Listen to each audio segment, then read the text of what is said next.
বিসমিল্লাহির রহমানির রহিম। সুধী দর্শক, আসসালামু আলাইকুম। আশা করি সবাই ভালো আছেন। আজকে আমরা কোরআনী আরবি শিক্ষা অধ্যায় 17 এই বই থেকে আমরা সরাসরি আলোচনা করতে যাচ্ছি। আজকের বিষয়বস্তু হচ্ছে ক্রিয়া, অতীতকাল, কর্তৃবাচ্য এবং কর্মবাচ্য। কর্তৃবাচ্যকে বলা হয় অ্যাক্টিভ এবং কর্মবাচ্যকে বলা হয় প্যাসিভ। আপনারা জানেন প্যাসিভ কি? প্যাসিভ হলো ইংরেজিতে যদি বলি হি ওয়াজ কিল্ড, মানে তাকে হত্যা করা হয়েছিল, আর হি কিল্ড মানে সে নিজে নিজে হত্যা করেছিল। অর্থাৎ যে ক্রিয়াটি আপনি কর্তা সরাসরি পাবেন না, সেই সমস্ত ক্রিয়াগুলিকেই আমরা কর্মবাচ্য হিসাবে দেখতে পারি। আসুন আমরা দেখি এই বইতে কিভাবে বর্ণনাগুলি করা আছে। ক্রিয়া কর্তৃবাচ্য হয় তখন যখন তার কর্তা নিজেই কার্য সম্পাদনকারী হয়। অর্থাৎ যে ক্রিয়ার মধ্যে কর্তা নিজেই কাজটি করে। হি প্লেইড মানে সে খেলছিল, এখানে কর্তা নিজেই কাজটি সম্পন্ন করছিল। একটি ক্রিয়া কর্মবাচ্য হয় যখন তার কর্তা উজ্জ্ব থাকে, অর্থাৎ কর্তা যেখানে উপস্থিত থাকে না, কর্মের উপর কার্য সম্পন্ন হয়, অর্থাৎ কর্ম দিয়েই কাজটা সম্পন্ন হয়। যেমন আমরা দেখতে পারি ক্রিয়ার রূপ কর্তৃবাচ্য কিংবা কর্মবাচ্য হয়ে থাকে। এ পর্যন্ত আমরা অতীতকালের ক্রিয়া নিয়ে আলোচনা করেছিলাম, সেগুলি ছিল কর্তৃবাচ্য। আগের অধ্যায়গুলিতে আমরা যে সমস্ত ক্রিয়াগুলি আলোচনা করছিলাম সেগুলো ছিল সব অ্যাক্টিভ ফর্মে, কিন্তু ক্রিয়া কেবলমাত্র কর্তৃবাচ্য অথবা কর্মবাচ্য হতে পারে। ক্রিয়া দুইভাবে হতে পারে, একটা হলো কর্তৃবাচ্য হতে পারে, আবার কর্মবাচ্য হতে পারে।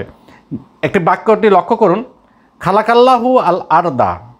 দেখেন খালাকাল্লাহু, আমরা আগে জানি যে ক্রিয়ার পরে যে সাবজেক্ট যদি থাকে, বিশেষ করে থার্ড পারসন ক্রিয়ারগুলির ক্ষেত্রে, তাহলে আপনার যে সাবজেক্ট থাকে সেই কাজটি সম্পাদন করে। এখানে আল্লাহু আপনার দেখেন একটা পেশ আছে, তার মানে কর্তা, তার মানে আল্লাহ সৃষ্টি করেছেন কি আল আরদা। আরদা মানে জানেন আপনারা পৃথিবী। এখানে দা আরদার শেষে দেখেন একটা জবর দেওয়া আছে, অর্থাৎ একটা চেহারা দেখলে বোঝা যাচ্ছে এটি একটি কর্ম। অর্থাৎ খালাকাল্লাহু আল আরদা এর অর্থ হচ্ছে আল্লাহ পৃথিবী সৃষ্টি করেছিলেন। এই বাক্যে খালাকা ক্রিয়াটি কর্তৃবাচ্য, বাক্যের কর্তা হচ্ছে আল্লাহ, শব্দটি এখানে কার্য সম্পাদনকারী। আমি একটু আগে যে কথা বলছিলাম সেটাই আবার এখানে লেখা আছে। লক্ষ্য করুন নিম্নের বাক্যটিতে, এখানে বলছে খুলিকা আল ইনসানু, অর্থাৎ সৃষ্টি করা হয়েছিল মানুষকে। এখানে খুলিকা, এখানে কিন্তু আল্লাহ কথাটি উজ্জ্ব আছে, অর্থাৎ এখানে বোঝা যাচ্ছে যে সৃষ্টি করা হয়েছিল। এখানে প্যাসিভ ফর্মে বলা হচ্ছে সৃষ্টি করা হয়েছিল কাকদেরকে, মানুষকে। এই বাক্যে খুলিকা ক্রিয়াটি কর্মবাচ্য অর্থাৎ প্যাসিভ, অর্থাৎ সৃষ্টি করা হয়েছিল। উদ্দেশ্যের প্রতিনিধি আল ইনসানও, উদ্দেশ্য মানে সাবজেক্টের, এই যে সাবজেক্টের প্রতিনিধি হলো আল ইনসান, মানে মানুষকে আমরা জানি ইনসান বলা হয়।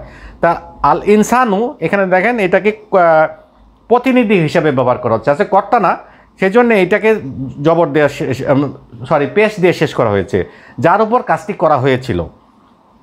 এখানে আল ইনসানুকে কর্তার প্রতিনিধি বলা হচ্ছে। লক্ষ্য করুন কর্তৃবাচ্য বাক্যে এই 1 নম্বর যে উদাহরণটি আছে সেখানে বলা হচ্ছে খালাকা আল ইনসানা।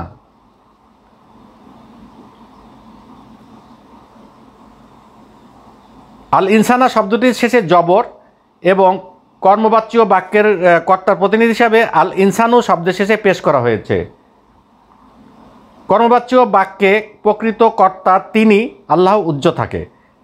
আপনি এখানে বলা হচ্ছে একটু আগে যে উদাহরণটি দেওয়া হয়েছিল খুলিকা আল ইনসানু, এখানে ইনসানুর শেষে একটা পেশ দেওয়া আছে, অথচ 1 নম্বর উদাহরণে বলা হচ্ছে তিনি সৃষ্টি করেছেন মানুষ। এখানে আল ইনসানা বলা হয়েছে, ইনসানা, অর্থাৎ ইনসানা অর্থটা হচ্ছে এখানে কর্ম হিসাবে ব্যবহার হয়েছে। খালাকার মধ্যে অলরেডি আছে তিনি সৃষ্টি করেছেন কে, মানুষকে। তারপরে আমরা বইতে কি আছে দেখিন।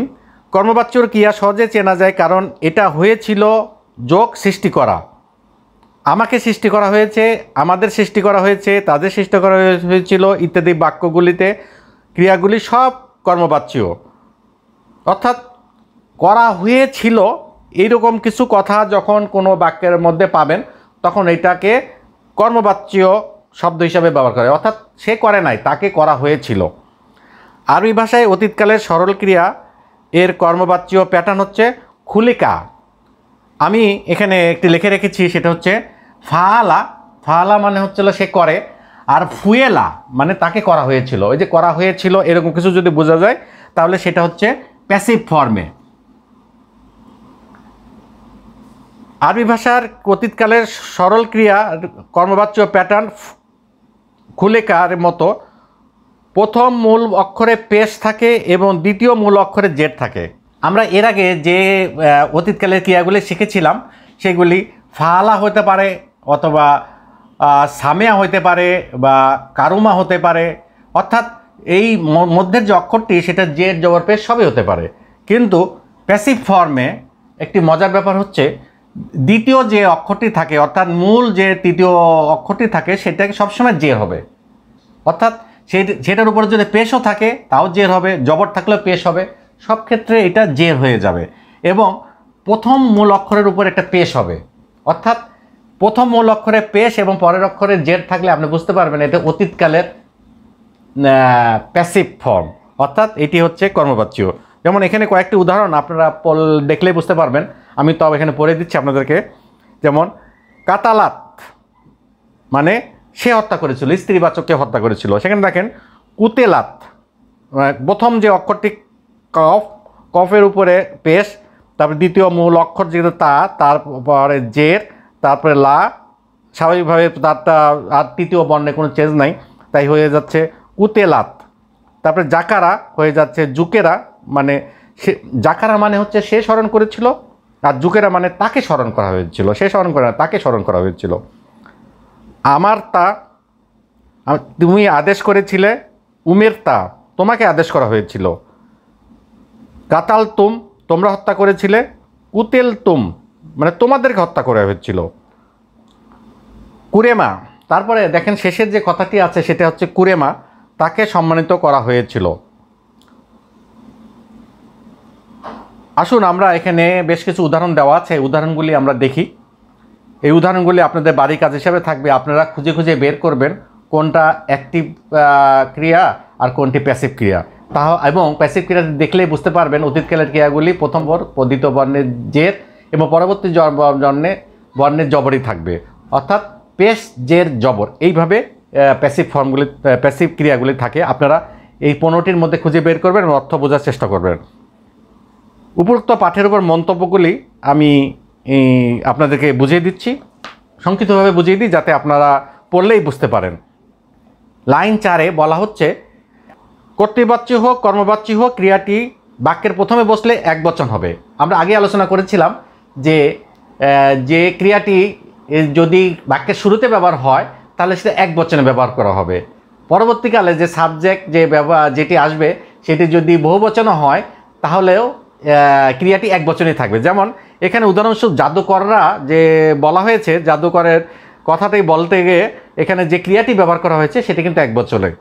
তারপরে লাইন 7-এ আল মাউদাতু শব্দটি অবাঞ্ছিত কন্যা সন্তানের উল্লেখ করে, যাকে তার পিতামাতা অন্যের হত্যা করে কিয়ামতের দিনে আঙ্গুল দিয়ে দোষী চিহ্নিত করবে। কোরআনে এখানে বেশ কিছু বর্ণনা আছে, সেগুলি আপনারা পড়ে দেখবেন, এগুলি বেশ মর্মস্পর্শী এবং আপনারা পড়লেই বুঝতে পারবেন। তাই লাইন 7-এর এটি আপনারা পড়ে নেবেন। তারপর লাইন 8-এ বলা হচ্ছে কুতেলা।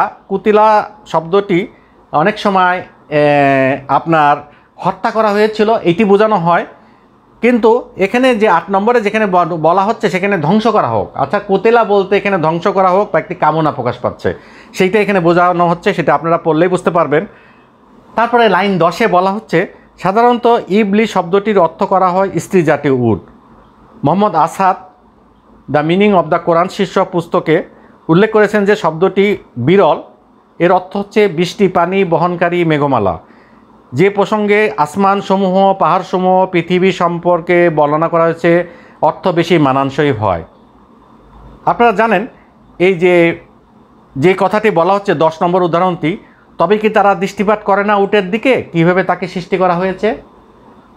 এখানে সূরা আল গাসিয়ার মধ্যে আপনারা দেখবেন যে এই কথাটি আছে, সেটি 88 নম্বর সূরা 17 নম্বর আয়াতে এই কথাটি বলা হচ্ছে, তারা কি দৃষ্টিপাত করে না উটনির দিকে, তাকে কীভাবে সৃষ্টি করা হয়েছে।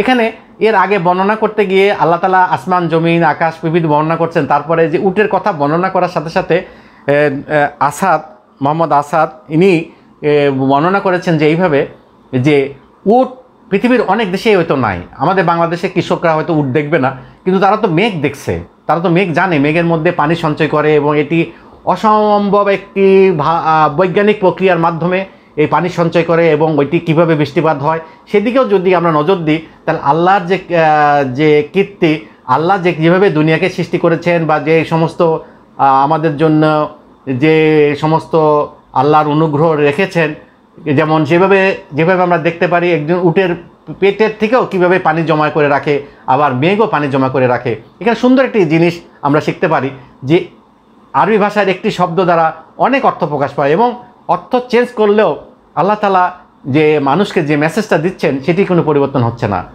এটি বেশ একটা সুন্দর একটা উদাহরণ, আপনারা এটা পড়ে চিন্তা করে বুঝতে পারবেন। তারপরে লাইন 11তে বলা হচ্ছে এটা ইজা অব্যয় দিয়ে সূত্রপাত করা একটি শর্তমূলক বাক্য, কন্ডিশনাল সেন্টেন্স। যদি বা যখন ইজা যখন ব্যবহার করা হয় তারপরে যদি পাস্ট টেন্সের যে ক্রিয়াটি থাকে সেটি এইভাবে ব্যবহার করা হয়, অর্থাৎ সত্য সাপেক্ষে কোনো বাক্য যখন শুরু হয় তখন ইজা দিয়ে শুরু হলে তারপরে কিন্তু পাস্ট ফর্মের ক্রিয়াটি ব্যবহার করেন। যেমন ইজা যা, এখানে যা এসেছিল তা না, যখন আসবে, অর্থাৎ যখন আসবে মানে যখন তোমার কাছে আসবে, এই কথাটি বলার জন্য ইজা কথাটি ব্যবহার করা হয়, অর্থাৎ সত্য সাপেক্ষে ব্যবহার করা হয়। আপনারা 40 নম্বর অধ্যায়ে ইনশাল্লাহ এটা বুঝতে পারবেন।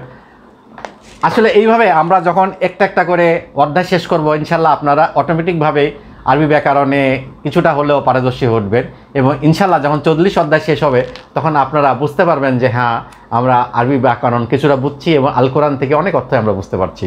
শুধুমাত্র ধৈর্য ধরে আমার অনুষ্ঠানগুলি শুনবেন, ইনশাল্লাহ আমি একে একে 40টি অধ্যায় আপনাদের সামনে উপস্থাপন করব। এই বলে শেষ করছি। ভালো থাকবেন, সুস্থ থাকবেন। আলহামদুলিল্লাহ।